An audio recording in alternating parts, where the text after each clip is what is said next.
কুৎসিত রাজনীতিতে জামাত মনে হয় ধরা খেয়ে ফেলছে। জামাত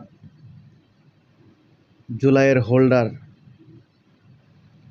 এনসিপিকে বানিয়ে তারা তাদের স্বার্থ হাসিল করতে চেয়েছিল, কিন্তু গণেশ উল্টে গেছে। আমার মনে হয় জামাতের উদ্দেশ্য হাসিল হবে না। কিছুদিনের ভিতরেই এনসিপি জামাত থেকে বের হয়ে আসবে। এনসিপির কার্যক্রম দেখে বোঝা যাচ্ছে তারা বাংলাদেশে শক্তিশালী বিরোধী দলে রূপান্তরিত হওয়ার চেষ্টা করছে,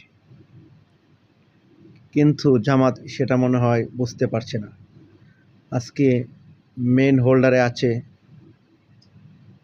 বিরোধী দলীয় তালিকায় এনসিপি।